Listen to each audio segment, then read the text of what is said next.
He said I was his forever, the only one he ever truly loved. But then I found the letters he wrote to her, calling me his biggest mistake. I believed him. God help me. I believed him with every shattered piece of my soul. He didn't walk into my life. He emerged into it like sunlight breaking through a sky I thought would never clear. There was a gentleness about him that disarmed me. Not the kind that seems rehearsed or charming just to impress. No, his softness felt earned, like he had seen pain too and knew what it meant to carry it. That's what drew me in.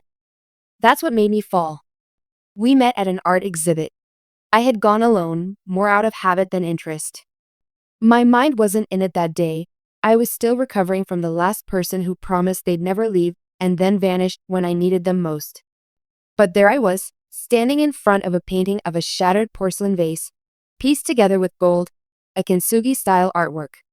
The artist had captioned it, "Beauty in Brokenness." He came and stood beside me, just far enough to give space, just close enough for me to feel his presence. And then he said, almost thoughtfully, "It's beautiful. Because it's been broken." I turned to look at him. His eyes weren't fixed on me. They were lost in the cracks of that artwork. So I replied quietly, "So are people." He looked at me then.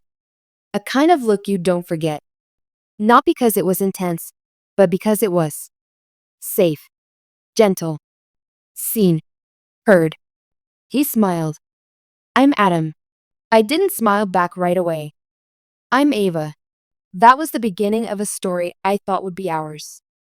After that, we bumped into each other again, or maybe he made sure we would. The same cafe, the same bookstore, the same rundown park bench I always sat at when I needed to think. Each meeting didn't feel like coincidence, and yet it never felt forced. We talked. For hours, for days, for weeks. About our childhoods. About fears. About dreams neither of us had dared speak aloud before.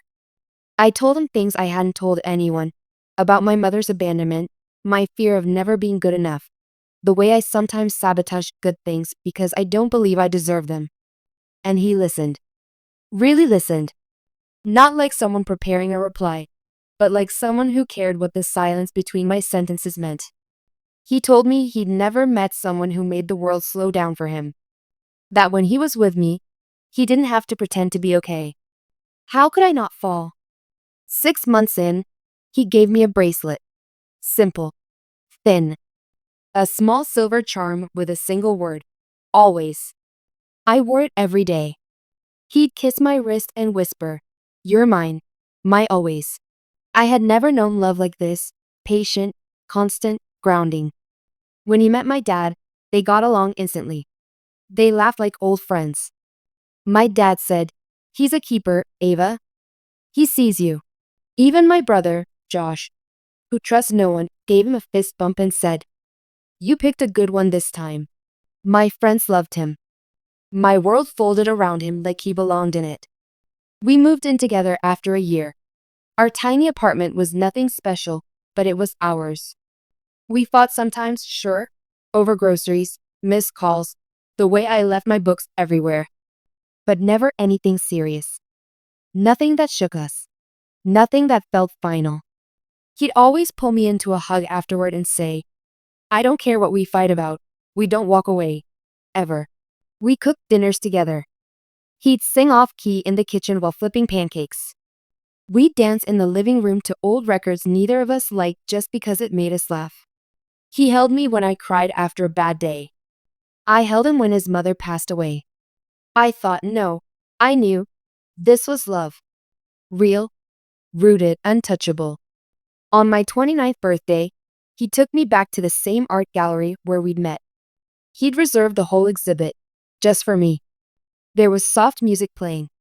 A candlelit dinner set up near the kintsugi vase. I was speechless, overwhelmed. He held my face and said, "This place gave me you." And that was the moment my life stopped running and finally stood still. Then he slid a tiny box into my hand. Inside, a gold chain with the same word as my bracelet, always. "I know we're not married yet," he said, "but you're mine, and I'm yours. Always." That night, I thought I'd never cry again, at least, not from pain. But I didn't know. I didn't know the man I loved had a whole other script behind those perfect lines. Looking back now, the red flags weren't big. They were brushstrokes. Too faint to notice at first. He started coming home later. Said it was work. I believed him. He checked his phone more. Said it was his manager. I believed that too. He smiled less in the mornings. Stared at the ceiling a little too long at night. But every time I'd ask, "Are you okay?" he'd say, "Just tired." And I never pressed. Because I trusted him. Because I didn't want to be the paranoid, insecure girlfriend who ruins a good thing with questions. I had no idea that I wasn't the one ruining anything. I had no idea that trust, the very thing I was giving so freely, was being shredded behind my back. The night I found the letters. No, I won't go there yet. Not yet. Because before that moment, there was still a version of me who believed in us. And I want her to be remembered. The girl who believed she was loved. The girl who thought her brokenness had finally found a home. The girl who wore the bracelet every day like a vow. The girl who had no idea she was being replaced in words far too intimate to be called just a mistake. It started with the rain. Isn't it strange how the smallest, most ordinary things become the background music to the ugliest moments of your life? That evening, he was late, again. I had cooked his favorite lemon rosemary chicken. He always said the smell reminded him of his childhood, of summer in his grandmother's kitchen. I set the table like I always did. 2 plates, his favorite wine, soft jazz humming from the speaker in the corner. I waited. The food went cold. I reheated it once, then twice, then gave up. When he finally walked through the door, it was past 10. His hair damp, coat dripping, no umbrella.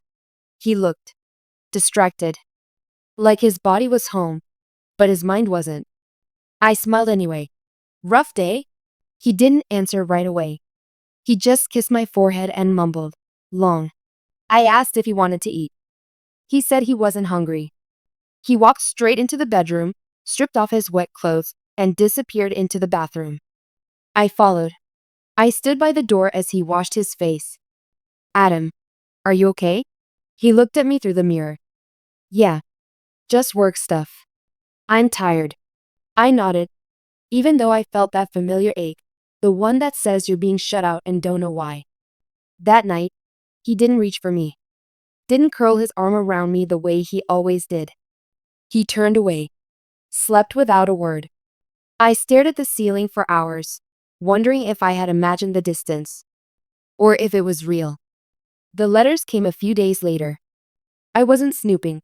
I swear to God, I wasn't. He had left his laptop open, which wasn't unusual. But what was unusual was the minimized window flashing, drafts 3 unsaved. Something about it pulled at me. I don't know why. Maybe I did know. Maybe I just wasn't ready to admit it. I clicked, and my world cracked in two. 3 unsent letters. All written to the same person. Clara. I didn't know a Clara. He never mentioned a Clara. But he knew her. Oh, he knew her. The first letter started with, "I know I promised her everything, but it's you I dream about." My breath left my lungs. I read every word like I was reading the autopsy report of a love that had just died. The letters weren't graphic, no blatant confessions of sex or nights spent tangled in sheets. But they didn't need to be. They were worse. They were emotional. He told Clara how he felt trapped. How being with me felt like a beautiful cage, where he could see freedom but not touch it. How he didn't know how to leave me because I was fragile, because I had already been broken before him, and he didn't want to be the one to destroy what little was left. But the line that broke me, truly broke me, was in the last letter. Sometimes I wonder if I loved her, or if I just loved the idea of fixing her. And now that she's healed, I don't know who she is anymore. Maybe I made a mistake. Mistake. That word echoed. Mistake. Me? I was the girl he held through my panic attacks. The one he told he'd never let go. The one he bought always jewelry for. The one he swore he loved. But now, I was just a mistake. I don't know how long I sat there, staring at those words. The room felt colder. My hands trembled. Something in my chest physically hurt, like a vice clenching around my ribs.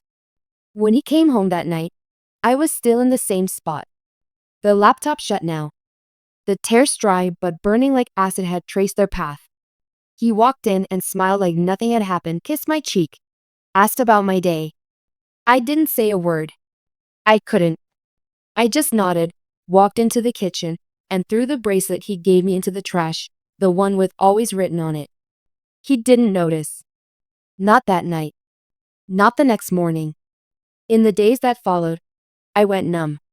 He was still affectionate, still kind, still the man who held my hand in public, who texted me, "Good morning," and "Drive safe," and "I miss you already." But I knew now. I knew it was all performance. And once you know a play is just a script, you can't enjoy the show anymore. So I watched. I observed. I paid attention to every work-late excuse. Every sudden phone call he stepped out to take. Every time he smiled while staring at his screen and claimed it was a meme. I started noticing things I had ignored before. Lip gloss on a shirt collar, faint, nude pink. A second toothbrush in his glove compartment. A receipt for dinner, not for one, but two. At a place we had never been together. The betrayal wasn't a single moment. It was death by 1,000 cuts. A slow bleed of everything we built. And the worst part? I said nothing. Not at first. Not even after I knew everything. Because I wasn't ready for the confrontation. I was preparing for war. I needed proof. I needed to know who she was. Claire. The name haunted me. I searched everywhere, his contacts, social media, emails. Nothing. She was a ghost. A name in a digital confession. Until one night, when he left his phone unattended. I had 1 minute. Maybe less. And then, I found it a text. Saved under a fake name. Kyle Work. But the message said, "You make it so hard to leave her. But I'll try, I promise. Just give me time." I took a screenshot, sent it to my own phone. Then another. And another. Photos. Messages. More unsent letters. Voicemails. I created a folder. I named it Truth. Because he thought he was hiding it all. But I was gathering every lie. Quietly. Patiently. Because when I hit back, it would be surgical. Precise. Final. He still told me he loved me. Still curled up behind me in bed like nothing was unraveling. And every time he said always, I whispered back, "Until you're ready." But inside me, a different voice screamed, "You already made your choice. Now it's my turn." You don't just wake up one day and stop loving someone. No, love dies slowly, like a candle, flickering in a closed room, burning out long after the flame has lost its warmth. But betrayal? Betrayal is instant. It slices clean through love's soft center. It doesn't ask for permission. It doesn't wait. The night I finally let myself break, really break, I was alone. He was working late. Again. The house was dark, the only light coming from the laptop screen where I had reread his letters to Clara for the 100th time. There was no music this time. No candles. Just silence. Heavy, bitter silence. I took the always necklace from the drawer. I looked at it like it was a relic from a religion I no longer believed in. How many times had I kissed this chain and felt safe? How many times had I believed every syllable he whispered while he clasped it around my neck? I crushed it in my hand until the edges dug into my palm. And for the first time in weeks, I screamed. Not cried. Screamed. A deep, guttural sound I didn't recognize as my own. I screamed until I had nothing left. Until my throat burned. Until I fell to my knees, trembling, trying to remember what it felt like to be whole. I don't remember how long I stayed on the floor. But I remember the moment the rage came. It didn't come like a fire. It came like ice. Cold, sharp, calculated. I stopped shaking. I stood up. I washed my face. I looked in the mirror and said out loud, "You are not weak. You are not a mistake. You are not done." And then I started planning. I didn't want just revenge. I wanted clarity. I wanted to look him in the eye and show him that the girl he wrote off, the one he called a mistake, was about to rewrite the ending of his story. But first, I had to understand everything. Who she was. How long it had been going on. What lies were told to her. I wasn't going to confront him unarmed. I was going to walk into battle with truth as a weapon. And so I studied him. His habits. His moods. The nights he came home smiling. The ones he looked guilty. I played my part. The perfect girlfriend. I made him breakfast. I laughed at his stories. I kissed him goodbye. And every second, I was building a case. He had no idea. No clue that every message I intercepted, every voicemail I saved, every location I tracked was another nail in the coffin he had built for himself. But something changed in me too. I stopped crying. Stopped hoping he'd apologize. Stopped waiting for closure. Instead, I started healing, strategically. I hit the gym. Hard. I reconnected with friends I had distanced myself from when we got too comfortable. I took a weekend away under the excuse of visiting my cousin. But really, I was reminding myself what freedom tasted like. I remembered the sound of my own laughter. Not the fake kind. The real, belly-deep kind that comes when you're not busy trying to hold something broken together. I started writing again, the one thing I had abandoned when he became my whole world. And in those pages, I bled. Every lie. Every ache. Every, "I love you," he said with fingers crossed behind his back. But also every vow I now made to myself. You will not shrink to fit into someone else's shadow again. You will not mistake manipulation for romance. You will never apologize for expecting loyalty. I became sharper. Colder. Clearer. Not bitter. No, that wasn't the goal. But aware. Dangerously aware. And then, it was time. Time to see her. I tracked Clara down through a synced contacts file. Her number had been backed up to his cloud. I Googled her. Found her Instagram. Found her face. Pretty. The kind of soft pretty that doesn't know it's pretty. The kind that men like Adam find easy to manipulate. I stared at her pictures for a long time. She wasn't the villain. She was just another version of me, before I knew better. I could have exposed him then. Messaged her screenshots. Destroyed him in one click. But no. That would be too easy. Too forgettable. And I didn't want revenge he could recover from. I wanted to haunt him. Make him remember me every time he smiled at her, and wonder if she knew the truth. Make him check over his shoulder every time he felt secure. So I made my move, quietly. I called his boss, using a different number. "Just letting you know, one of your employees is having an affair with a client's wife." Lie? Maybe. Believable? Completely. Next, I posted an anonymous letter on a local gossip forum.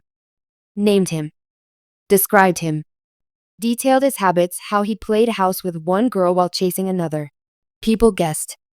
Word spread. Then, I signed us up for couples therapy. He was shocked when I brought it up. "I thought we were good?" I smiled. "I just want to be even better." He agreed. And in therapy, I told him things I knew would make him squirm. Talked about emotional disconnection. About feeling like I was second to something else. About wanting truth, even if it hurt. He shifted. Fidgeted. I watched the cracks form in real time. Not because I wanted to fix us. Because I wanted him to watch me become someone he couldn't lie to anymore. And finally, I planned the final blow. The moment that would collapse the fake world he built and leave him standing in its ruins.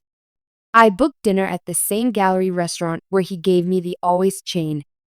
I wore red, his favorite color, on me. I looked like everything he once loved. Everything he had ruined. Over dinner, I smiled, laughed, made him feel safe.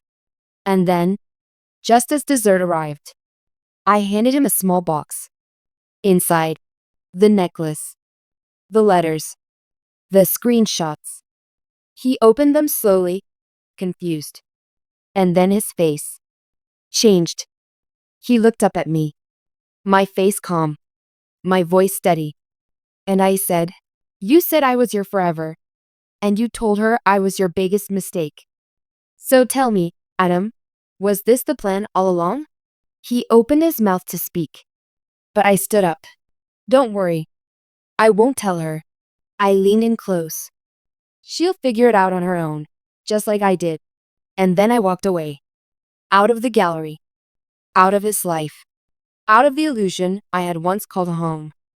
They say revenge is a dish best served cold. I say it's better served calculated. Slow brewed like poison in sweet wine. So the one who wronged you doesn't realize they're swallowing their own end until it's far, far too late. After that night at the gallery, he didn't call. Not for 2 days. Then he texted, "We need to talk." I didn't reply. He showed up outside my place, flowers in hand, looking like a man finally hit by the weight of his own actions. I didn't open the door. Not that day. Not ever again. He left voicemail after voicemail. The first few were angry, defensive. "Why would you go through my stuff? You don't even know the full story. You've completely blown this out of proportion." Then came the begging.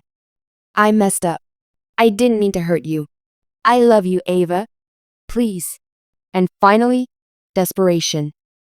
"I can't breathe without you. I don't even know who I am without you. She means nothing. I swear to God." I ended it. But it was too late. He had already lit the match. And I was already watching the fire burn everything he held dear. The real revenge didn't start with the confrontation. It started after. In silence. In distance. In the unraveling of everything he thought was safe. I didn't just leave him. I erased him. I blocked his number. Deleted every photo from social media, not out of pain, but as a signal. You no longer exist in my story. People noticed. Mutual friends reached out. "What happened? Are you okay?" I said nothing. Because nothing made people more curious than silence. I knew his reputation mattered to him, maybe more than anything. He liked being seen as the guy who had it all together. Successful. Loyal. Committed. So, I let the cracks show just enough. A comment here. A photo with an old friend he used to be jealous of. A story with a caption. Some truths destroy us. Some set us free. I didn't need to accuse him publicly. I let the doubt do the work. And it did. He started losing friends. People who once admired him now whispered behind his back. They noticed how suddenly I had left. How quickly I had healed. And they started asking him questions he couldn't answer. But I wasn't done. I found Clara. In person. It was easier than I thought. She worked at a gallery across town. I walked in one afternoon, pretending to browse. She recognized me. I could tell. Her eyes widened for a second, not with guilt, but confusion. She didn't know. That told me everything I needed to know. He lied to both of us. I walked up to her, calm and steady. "You're Clara, right?" She nodded, cautiously. "Yes, I'm Ava," I said. "Adam's ex." Her eyes froze. She didn't speak. I handed her a sealed envelope. Inside were the letters. Screenshots. A photo of the always necklace. And a note. He called me his forever. Then called me a mistake. "I thought you deserved to know what kind of man he really is, before he makes you feel the same." I didn't wait for a reply. I didn't need one. Because some truths speak for themselves. The next day, he showed up again. Pounding at my door. Yelling my name. I can explain. I swear to God, she means nothing. I was confused. "Ava, please." I stood at the window, watching. Not moving. Not flinching. And then, I turned off the lights and let the darkness answer him for me. It got worse for him after that. Clara dumped him. Publicly. She made a post with one sentence. "Thank you for teaching me what I'll never accept again." And she tagged him. People began connecting the dots. He lost his social credibility. Friends dropped him. Coworkers whispered. His boss called him in, "I know, because someone inside the company told me." Apparently, they'd received an anonymous letter detailing unprofessional conduct and moral misconduct affecting the company's image. They didn't fire him, but they put him on probation. He was unraveling. Exactly as I'd planned. And still, he kept reaching out. Emails now. Long, rambling ones. Apologies wrapped in self-pity. "I didn't mean for it to go this far. I thought I loved you, but I didn't know what real love was until I lost it. You're the strongest person I know. Please don't do this." But I had done it. And I wasn't finished. The final step was the one I'd been waiting for. The moment I stopped being the girl who was betrayed and became the woman who took everything back. I wrote him one last letter. I didn't send it by email. I printed it. On thick, white paper. Folded perfectly. Tied with a red ribbon. The same shade of the dress I wore the night I shattered his world. And I left it in his mailbox. Here's what it said. "Adam, you lied when you said I was your forever. You lied when you said you loved me. But the biggest lie was the one you told yourself. That I needed you. I don't. I don't need your apologies. I don't need your regret. And I certainly don't need a man who doesn't know what to do with a woman who has rebuilt herself. You didn't just lose me. You lost the version of me that would have burned down her entire world to keep you warm. And now, I'm the fire." Ava. I don't know how he reacted. I don't care. Because revenge isn't about watching someone suffer. It's about knowing they know exactly what they lost. And understanding, deep in their bones, that they will never get it back. You'd think it ended there. Me, standing tall. Him, drowning in regret. You'd think the revenge was complete. But what no one tells you is, justice is not the same as closure. And I didn't just want him to hurt. I wanted him to know why. To understand what it means to be betrayed. And to live in that understanding permanently. But here's the twist. He still didn't know the real secret. The thing I never told him. The thing that changed everything. It started a few months before I found the letters. I hadn't been feeling well. Tired. Nauseated. I thought it was stress. Or maybe a stomach bug. Turns out, it was a heartbeat. A second one. I was pregnant. And for 2 days, I sat with that news in silence. I didn't tell Adam. I wasn't ready. I needed to feel what it meant first, what life meant, when I had barely just started reclaiming mine. I remember sitting in the bathroom, holding the test and shaking hands, whispering to no one, "Please be real, please." Not now. I loved him then, still. So I told myself we'd figure it out together. That he'd smile. That we'd cry. That we'd make it work. And then, 2 days later, I found the letters. I couldn't breathe. Not because of what he did, but because of the decision I now had to make, not just for me, but for someone else. Someone innocent. Someone unplanned. Someone already wrapped in the mess of a man who broke promises like twigs. I told no one. Not my best friend. Not my doctor. Not even my own reflection. Because how do you say out loud? The man who betrayed me may be the father of my child, and I don't know if I want him to know. So I waited. And I watched. And I asked myself, would this child be better off with a man like him around? Would I be safer if I never said a word? And every time I imagined him holding that baby with the same hands that wrote Clara those letters, I knew my answer. He didn't deserve to be a father. Not to my child. Not when he was still playing house with ghosts and calling love a mistake. So I kept the secret. I booked the prenatal appointments under a different name. I transferred my health records. I planned my exit. Because my revenge wasn't about making him suffer anymore. It was about protecting what he never truly valued. Life, love, loyalty. Months passed. I left the city, found a small apartment in a quieter place, started over again. This time, not as Ava, the girl who got cheated on, but as Ava, the woman building a future for two. Every now and then, I'd see his name pop up in People You May Know. I never clicked, never reached out, never checked if he was still with Clara, because none of that mattered anymore. He had been erased from the story, rewritten. My daughter was born on a rainy night, just like the one when everything first broke apart. But this time, the rain didn't feel heavy. It felt like baptism, like the world washing away what was, making space for what could be. She had his eyes. God help me, she did. But she had my heart, my strength, and I promised her as I held her in my arms, "You'll never know what it means to be abandoned."